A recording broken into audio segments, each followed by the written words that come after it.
Hi folks, it's Rob Flux here from Property Developer Network coming to you for another Sunday session.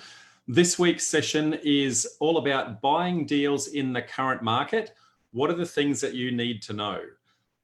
As you know, over the last couple of weeks, my Sunday sessions have included quite a bit of background knowledge on what is happening in the market, and we're trying to keep you up to date as we go every single week.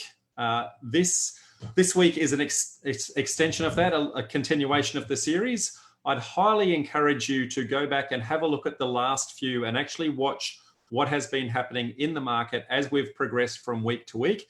And more especially, go back and have a look at last week's session where I've gone into a lot of detail in exactly what is happening in the market and all of the indicators that are sitting in and around that. With that said, I'm going to go into a little bit more about the market today and a little bit of a recap of last week as well. But if you want the detail, go back and have a look at last week's session. That said, I need to do an obligatory disclaimer, and that is that some of the stuff that I'm going to be talking about, I guess, sits in and around the financial space. So I need to declare that I don't have an AFSL license. And this is educational in nature and should not be construed as general or specific advice in your particular circumstances. That said, let's actually have a look at some of the economic health indicators that are sitting out there to see what's happening in and around the grounds. So just so that we understand some context here, if we have low interest rates, that would encourage lending, that would encourage, I guess, credit to be lent, which would stimulate spending in the economy. If we have high interest rates, it discourages lending. So if we actually have a look at where our interest rates are sitting, this is a graph over time. And if we have a look back now, we're at absolute record low interest rates. And you can see that they're way, way below the GFC and way below our previous Australian recession. And that's because our government has been trying to stimulate our economy for quite some time. So even before we came into COVID, we had record interest rate, I guess, really, really low because our economy was not in fantastic shape. And you can see just before, and I'll just see if I can use my mouse, but back in the late half of 2019, I should say, in the latter half, they started dropping that, trying to get the market to kickstart. It didn't quite get there, and now COVID has really kicked us quite heavily as a result of that. Let's have a look at consumer sentiment. High consumer sentiment means that people are greedy and they're looking to take advantage of the market, and there's a lot of economic activity. A low sentiment means that there's fear in the market and a lot of spending stops. So if we have a look at where our market is right now, this is the consumer sentiment index over time. And again, have a look at how low we are, which is lower than we were in pre-GFC times and very much approaching the Australian recession that we had in the 1990s. So a consumer sentiment is very low, meaning that people are not spending inside of our economy. Let's have a look at business confidence index, and very similarly, high sentiment means that business is thinking times are good. Low sentiment means that business thinks times are tough and that they're going to be cutting costs and particularly cutting staff. If we have a look at our business business confidence index, we are well below our GFC levels in that market. So we can see that there's a lot of indicators pointing against us in the moment. If we have a look at our unemployment rates, I guess low unemployment is good. More jobs, more people actually have activity, more people have the ability to spend money. High unemployment means less jobs, less people spending money, therefore less money going into our economy. And underemployment is just as bad as high unemployment, and that is that people are employed for less hours, and so they're earning less money, but they're still technically employed. Now, remember that we've got the job keeper activity at the moment, trying to keep our people employed, which keeps them in the workforce, but they are very much underemployed. Now, this is an unemployment and underemployment index. And what we can see, this is from Roy Morgan Research. What we can see here is right now, we're actually at 9.4% unemployment and underemployment. and we've got 24.7 when we actually combine those together. So quite high. But the ABS projections are sitting around the fact that we have a 10% unemployment. So Roy Morgan is interviewing people on a weekly basis to try and get updated stats, whereas the ABS does it on a monthly basis. Even if we go by the ABS statistics, let's have a look at unemployment in Australia for the last several years. Even in the GFC, our unemployment rates were pretty good, but this is where we're predicted by the ABS. So again, really record highs. So all of the indicators that we've got out there, folks, are that we're in a little bit of pain at this point in time. Now, let's have a look at what that has actually meant sitting out there in and around our economy. So there's a credit squeeze actually on right this very moment. The banks, as of this week, have projected that they are going to top a $35 billion loss over the next 5 years, okay? Sorry, not next 5 years, next 3 years. It's even worse than that. So this was only predicted this particular week.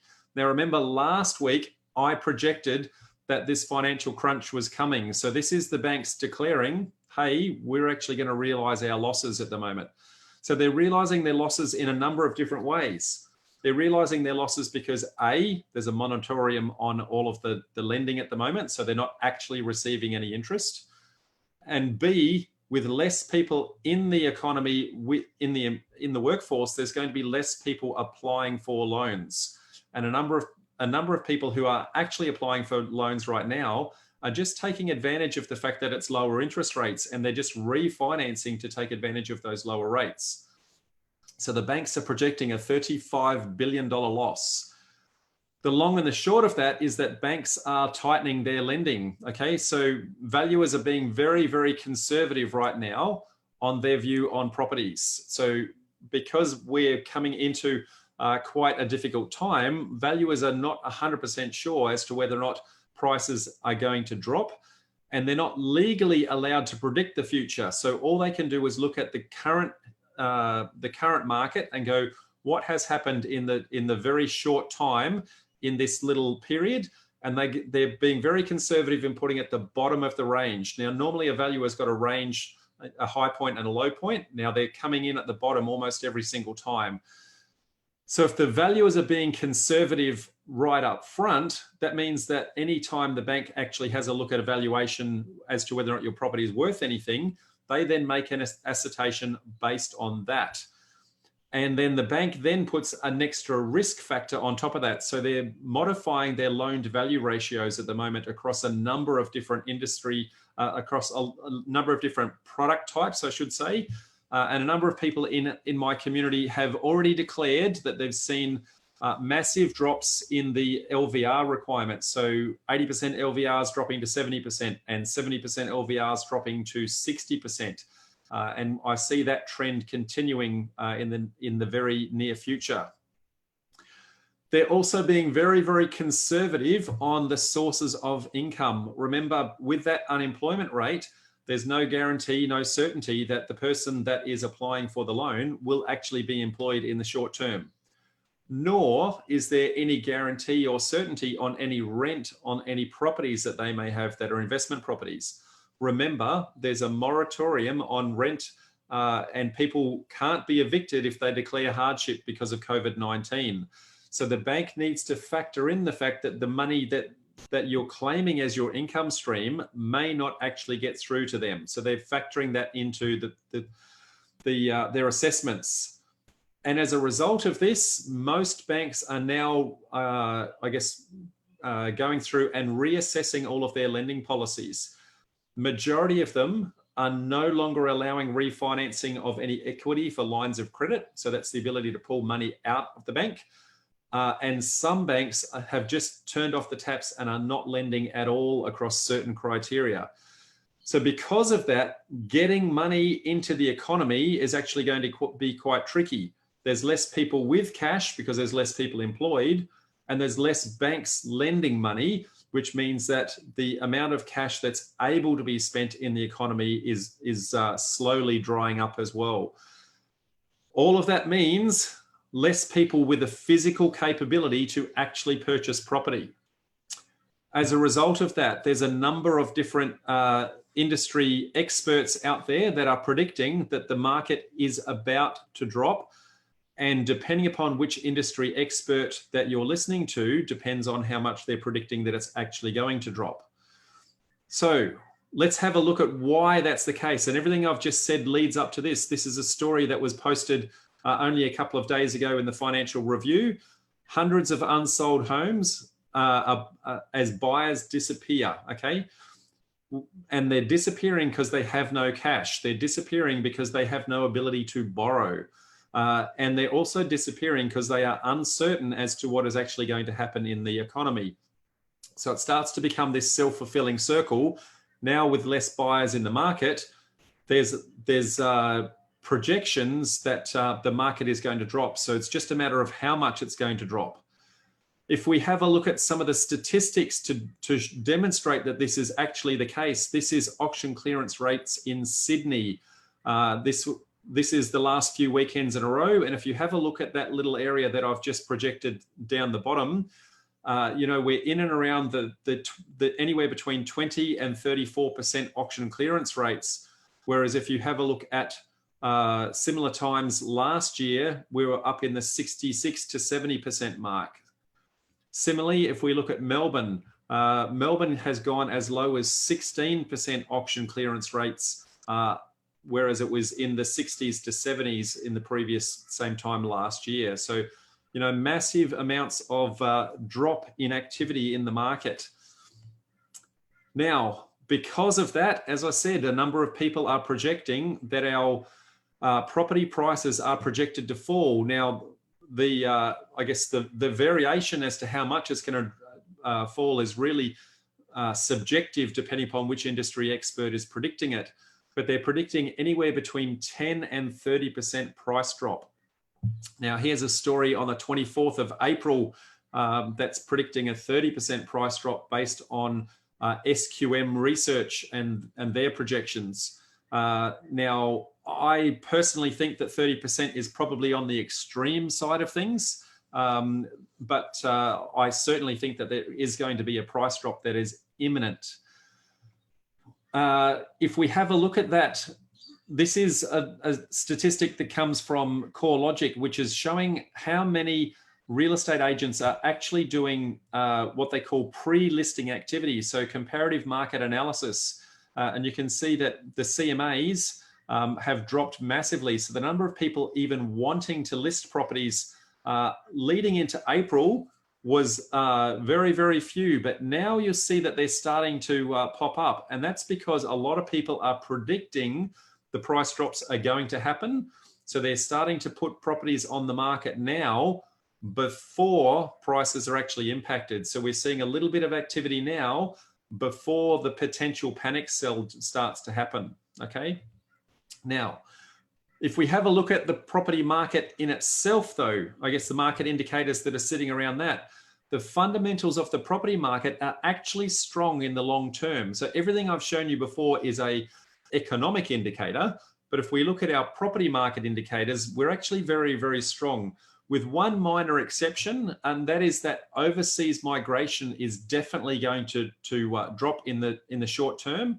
And that's because our borders are shut. And because our borders are shut, we can't actually receive those overseas migration in the short term. What I'm anticipating though, is once we do open our borders, because we are deemed to be a safe haven, I anticipate that we will actually get a little bit of an influx to catch up some of these overseas migration lag almost. So I think the property market from a demand point of view, I think we've got quite a good lift in the longer term. There's clearly some downside risk for the market. We can see here that all of this market uncertainty means that price points are anticipated to drop, okay? We don't know how much. It really depends on which industry expert you're listening to and the fact that we're actually changing conditions every single day. So if you're looking to purchase property at the moment, and that's the topic of today's conversation, you need to factor in that uncertainty into your risk assessment and your pricing prediction. So that is not just the pricing prediction in what you're buying, but also what you may potentially be selling it for at some point in the future. So if you're doing this for long-term buy and hold, then you need to predict, well, how long do I think that market is actually going to be dropping for? If you're doing this for property development purposes, then you need to think about, well, what is my finished product going to sell for and what market is it actually going to be selling into? So you need to factor those risk assessments in right here, right now, when you're actually purchasing.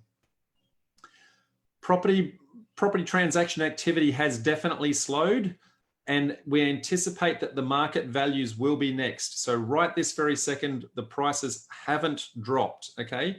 But we can certainly see market activity dropping, excuse me. But there are certainly the indicators that there's some bargain pricing have emerged, okay? So there are the occasional person selling as a panic, but buy and hold, most people are actually holding on to their price points. But some people are getting the risk off the table now while there are purchases still in the market. But for now, price points are remaining stable. There's a current high level of household debt at the moment. And that high level of household debt is because leading into COVID, the government was trying to stimulate our economy. They had dropped interest rates very, very low, and a lot of people had borrowed a lot of debt. So there's a lot of people with a lot of debt sitting on their books right this very second. And with that unemployment rate sitting there so high, I guess there's some conjecture as to how many people are actually going to be able to service that debt. Now, right this very moment, we've got a moratorium on interest rate repayments. And so anyone who's currently in financial trouble has really bought themselves, I guess, 6 months lead time, of which we're a month or so into that, before the pain will actually hit them. So right this very second, they're scrambling, seeing if they can actually get jobs and things like that. And we don't know, maybe they will, maybe their workforce will come back to life, but it's potential that that may not happen for some. So there's going to be a little bit of a lag between the people that are currently in financial distress and the point where they actually have to put it on the market. Okay, so I'm anticipating that those price drops are going to start to be seen somewhere in the 2 to 3 month mark from now. And we're going to start to see that as the government incentives start to drop off. So the job keeper activity, and also as the bank moratoriums start to approach expiry, when those two start to get very close to the end of that 6 month period, that's when people are going to start to get to the point where they're going to panic. That's when I think that we're going to see a whole bunch of price movement in our property market. So with that said, let's have a look at, assuming we're wanting to buy right here, right now, what are some of the things that we want to start to have a look at in and around that? So I'm going to say cash is king. So there are fewer buyers in the market, which means that if you are cashed up and if you have the ability to go unconditional, you're going to pick up the occasional bargain. And not only that, but you have the luxury of lowballing, because there's not many people to actually compete with you at this moment in time. And so you have the ability to cherry pick deals if you have a lot of cash at hand, knowing that you can do an unconditional purchase where appropriate, okay? Make sure though that you factor in the anticipated market drop into your offer. So whilst you might be lowballing this very moment, what you're really lowballing into is where you think the market is actually going. Now, whether you think it's a 10% drop or whether you think it's a 30% drop, I'll leave that for you to actually anticipate or predict for yourself. But make sure that you actually do factor that into your into your considerations. And this is really a great opportunity for long-term land banking. So the ability to pick up something at the bottom of the market or approaching the bottom of the market, hold on to that for a long term, because of the fact that, as I said, the market fundamentals in the property realm are actually quite strong. You know, the supply and demand has quite a bit of tension on it at the moment. and all the right indicators in the property market were pointing in the right direction. So once we get out of this economic challenge, I think that there's certainly a strong recovery on the tail end of this, but certainly not in the short term. But consider waiting for better deals to come. So right now you may be able to get an occasional bargain, but I think in 2 or 3 months' time, I think there's going to be a lot more bargains to come. So if you are cashed up, you're in the box seat, folks. Now, if you are not cashed up, finance is drying up, folks. So you need to start to consider things a little bit differently. So if you're looking to get into a deal, go get your finance approvals now while banks are still actually open for business. Now, you're going to struggle. Some banks have actually closed their books. So you're going to have to start to shop around to see which banks will actually lend to you and under what circumstances, and know that they probably won't lend to you as easily as they would have in the past, okay? Which means that you may want to investigate looking at alternative lending solutions. So private money partners or second and third tier lenders who might be a little bit more aggressive in their investment approach. And they might recognize, hey, that's actually a good deal that you've got there. And they'll factor that into their risk assessment with regards to the interest rates that they've got on offer for you. But also consider no money down deals, folks. Right now, when there are people that are going to be in financial stress, it's a great time to actually be negotiating with them a whole range of very creative acquisition strategies, because they're going to want to try and keep their price points high. And if you, with creative terms, you may be able to keep their price points high, but eliminate the risk for yourselves. Now, I'm not going to go into no money down deals today, other than to say that's part of, I guess, our 12-month education package. If anyone is actually interested in chatting to us about that, we can go into how that works in a lot more detail. Consider conditional purchases, folks. So I would be really, really, really strongly suggesting that you negotiate very, very hard to get the right terms to minimize your risk. If the market is dropping, you want to be able to negotiate a term that's going to give you a get out of jail free card, just in case it doesn't quite go to plan.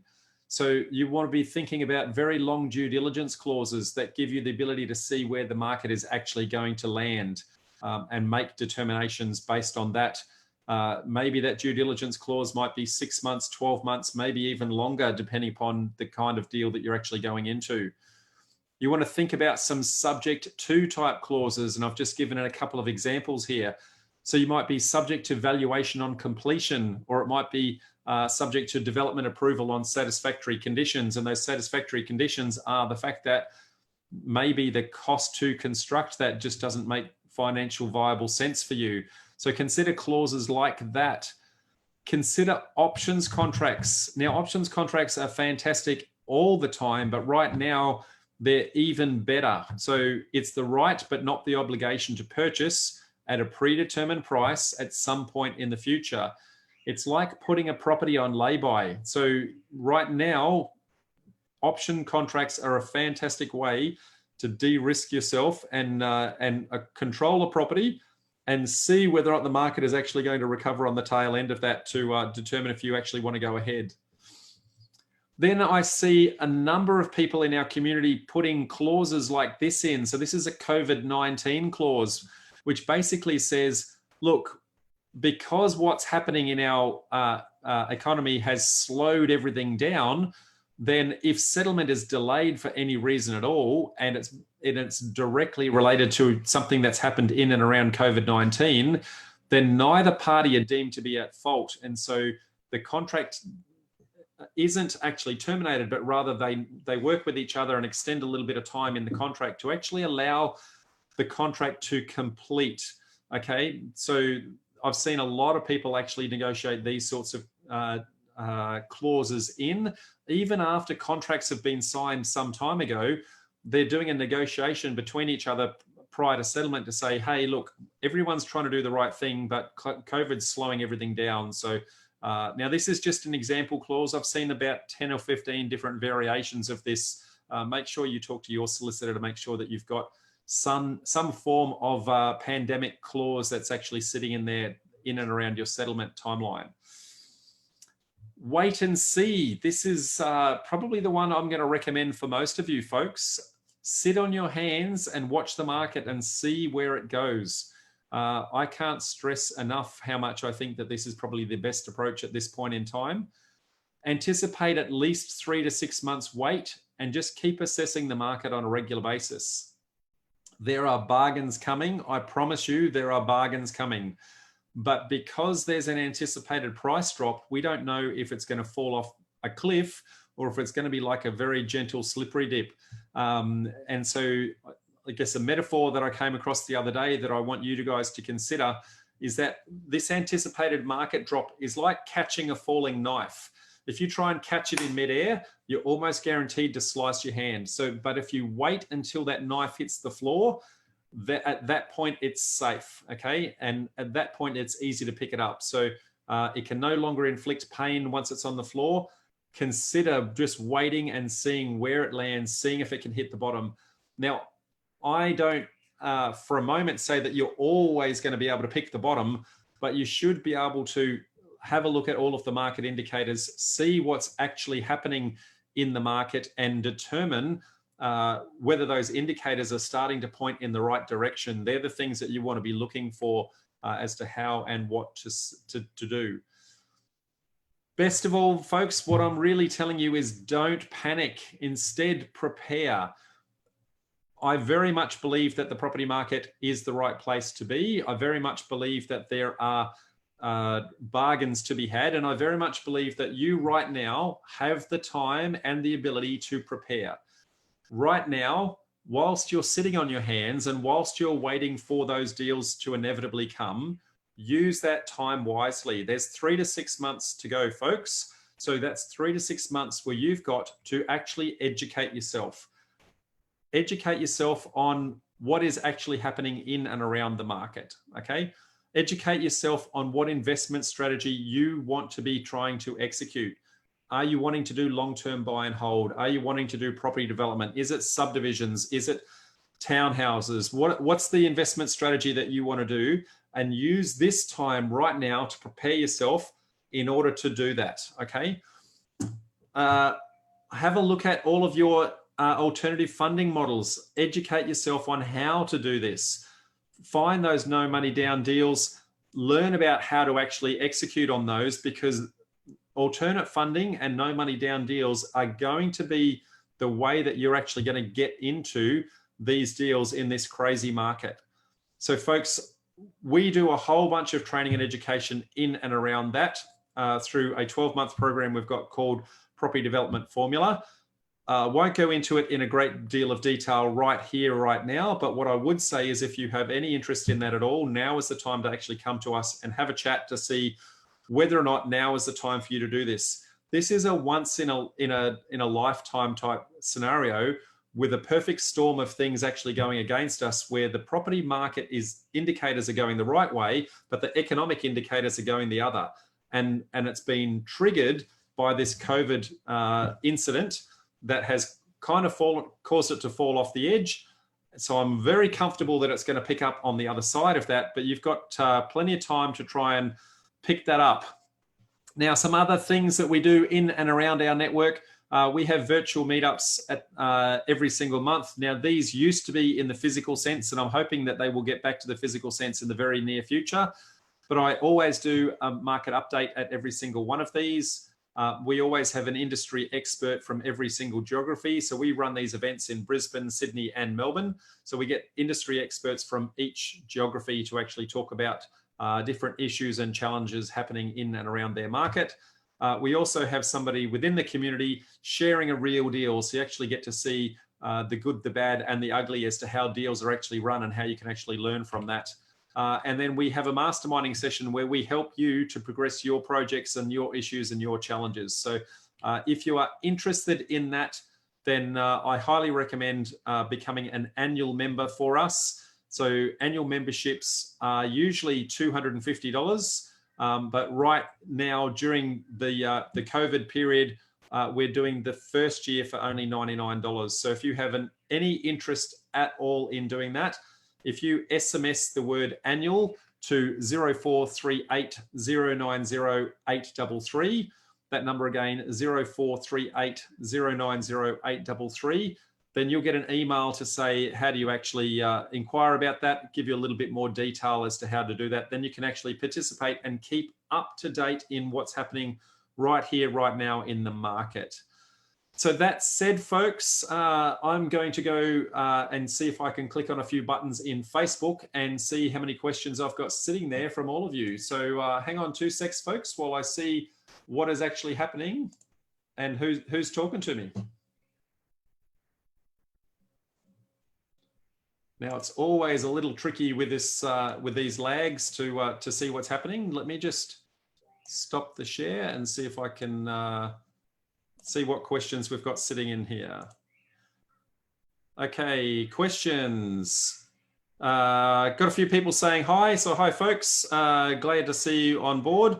So Luke has said that ME Bank is taking money from redraw accounts and putting it on the loan.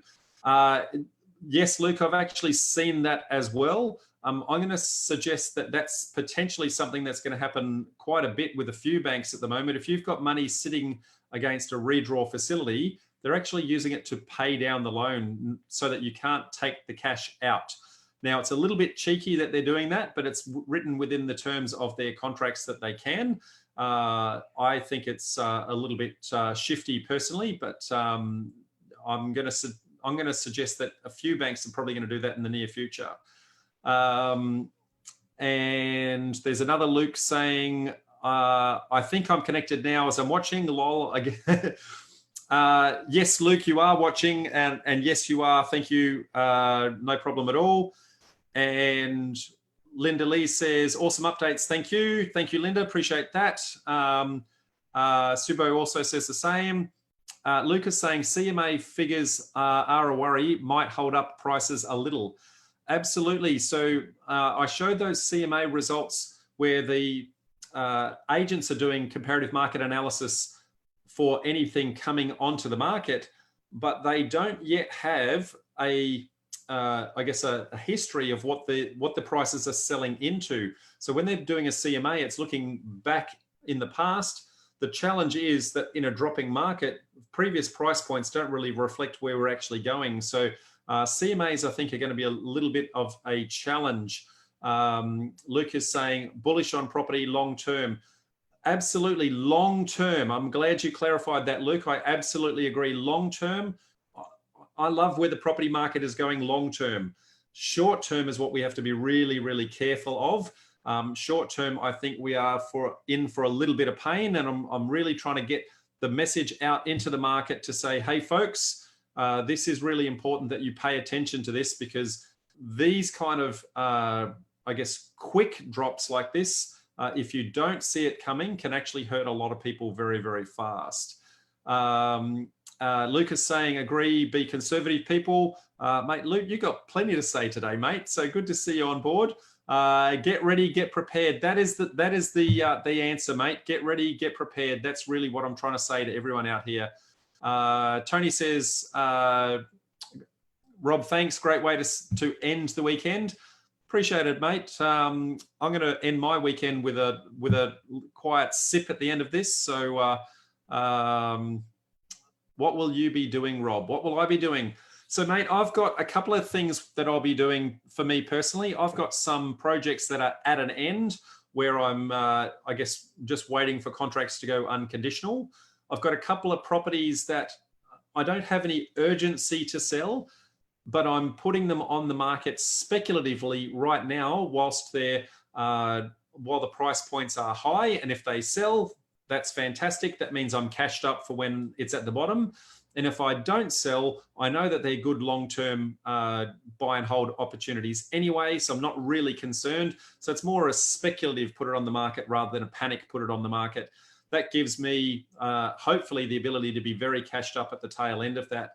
And I've got another project which is midstream, and unfortunately, because it's midstream, I can't get out of it in time, so I kind of have to ride that one through. I know that one's going to get a little bit bumpy at the tail end of it, but luckily for me, there's enough profit in the deal that I'm comfortable that I'm going to come out of that on the other side quite okay. So that's where I'm sitting, Luke. Appreciate you asking, mate. Adam says, hi, thank you, Adam. Jesse says, would you consider a deal with a 10 to 15% discount on today's value? Mate, I would consider it, but I would still make sure that you are getting terms on the deal that give you the ability to get out of jail free. Because if it does end up dropping 30%, then you're still in the hole. And if the deal only makes you 15%, then 15% discount coming in and a 15% profit on the deal and a 30% drop, that equation works out to a net zero, mate. So, you know, I'd consider it, but it'd have to have some really special deals, really special terms sitting on it. Corin says, thanks, mate. Heaps of awesome information as always. Thank you, mate. Appreciate that. Luke says a 3-year vision. Yeah, mate. We want to be thinking 2 to 3 year horizons for, I guess, where this is going longer term. Short term, it's a little bit hard to predict. Economists are picking 2 different trajectories out of this.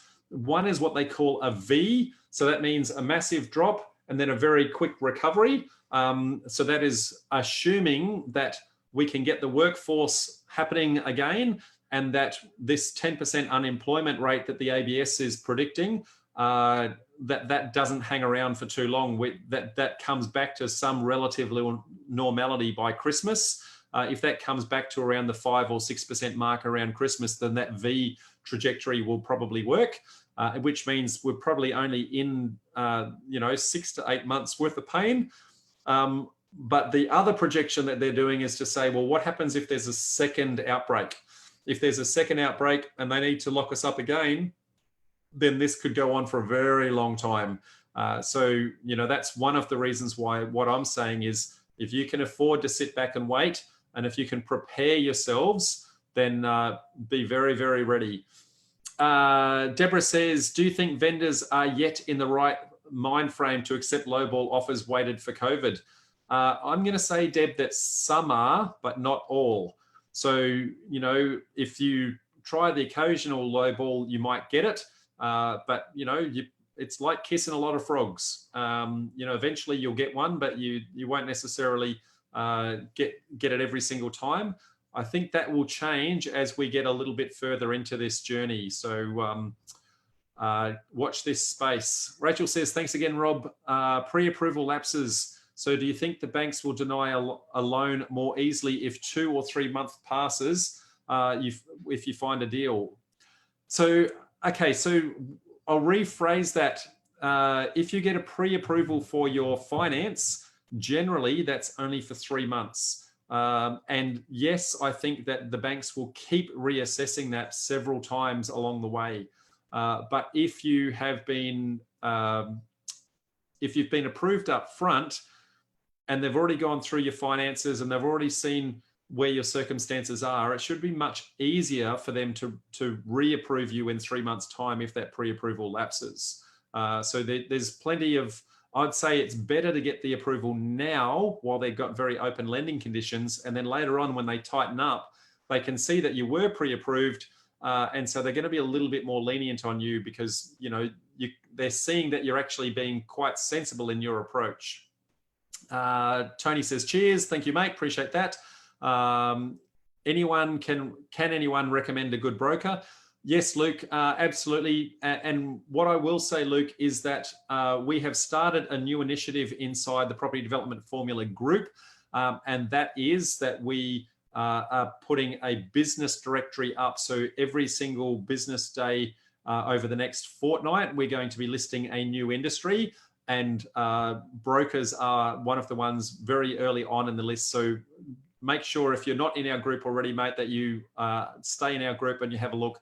And you're going to see a whole bunch of brokers put their details on there. So absolutely have a look at that. Adam says, how will the stamp duty abolishment considered by New South Wales affect the market?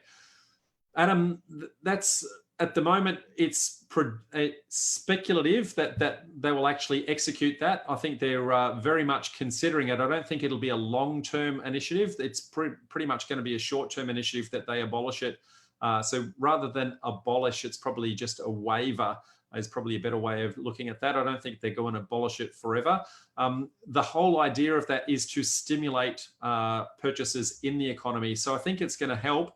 Absolutely, it will help, but we're really talking at you know, $20,000, $30,000, $40,000 savings for anyone purchasing. It's not enough to necessarily negate the drop in price points. Subo says, hi Rob, doing a premium build, 4.2 mil, one house, water views. Any opinion? Not knowing where it is. Not knowing the details on it, but that sort of level build, I'm going to say, I'm hoping that you've got a great deal of buffer that's built into that sort of price point. I guess the high end of town is probably going to get hit harder than the low end of town would be what I would say there. That's kind of, it gets hit much harder. So bargains tend to happen at the very high end of the market, then the middle of the market, then the budget stuff. That's kind of how it works. So I'd be cautious with that, mate. I don't know how far into the project you are, and do your sums as to, can you afford to hold that at the end of completion if you rented it out? One house on the market early next year. If it's early next year, mate, you might be on the other side of this. So that's probably the only thing I could say, but it's a bit hard and a bit speculative to tell. Mark says, as a new member of PDN, I have a RenoSave account and login. Do I also need a separate RenoSave membership as well to access the benefits of RenoSave? No, Mark, you would have received an email login with that if you are a member, if you are an annual member of PDN. So I want to distinguish the difference between a member and an annual member. So a member doesn't get RenoSave, an annual member does. So if you've already been sent that, then that's all you need, mate. But reach out privately on Monday into Shelley in the office, and we can chase that up for you and make sure that you've got all those details. So appreciate that, mate. Phil says, beyond bank 120 days. Not quite sure what that's in reference to, Phil. Sorry, I'm not quite sure.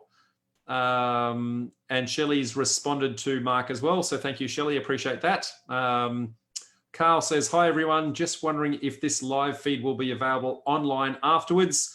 Got a lot of disruption around me at the moment. So yes, Carl, all of our lives are saved onto our Property Developer Network page. It's also saved onto our YouTube channel, so you can actually go and have a look at that. The YouTube generally takes about 48 hours for us to download, transcribe it, and upload. But yes, we actually have a YouTube channel that you can, so if you go onto YouTube and search for Property Developer Network, you will find it there, and you can subscribe, make sure you get all of them. They're obviously a day or two late. And Lucas says, yes, it will. Thank you, mate. Appreciate that. Luke says, agree, expensive property will have higher risk right now. For sure, mate, for sure. Shelley says, you can head over to our Facebook page. Thank you, Shelley. Doing a lot of typing for me. Linda says, Labor Day in Brisbane tomorrow. Are you making Shelley work? No, I'm not making Shelley work, Linda. I completely forgot about Labor Day. One of the challenges when you work for yourself and work from home is you just forget what day of the week it is, and you forget that public holidays even exist. So my humble apologies to force Shelley to work. I have a sneaking suspicion that, knowing Shelley's work ethic, she'll be doing it anyway. But yes, thank you for rightly pointing that out, Linda. I'll give that a smiley face right here, right now. So yep. Thank you. And Phil says pre-approval. Mate, I'm not following that that question flow, so I'm not quite sure what that's in reference to. So anyway, folks, I can see that that's you know, created quite a bit of questions. So thank you very much. Appreciate your time and effort. I'm going to Yes, Shelley also says, yes, we forgot it's Labor Day. We all forgot. Carol says, well-deserved rest, Shelley. Thank you, Carol. I'm sure that all of you will agree that Shelley has deserved a well-earned rest, but yes. Okay, folks, that's it. Sunday session, I normally sit back with a beer or a bourbon, and as we are this far into the journey, I'm going to call it quits and go and grab that. So thank you, folks. Make sure that you join us for, I guess, our monthly meetups. So we run 3 of those online at the moment, every single month. So become an annual member to do that. And if you would like to learn how to, I guess, take advantage of the inevitable drop and recovery, then why not reach out and inquire about our property development formula program. I will stick a link into this at the end of this. So thank you, folks. I will see you on the flip side. Bye for now.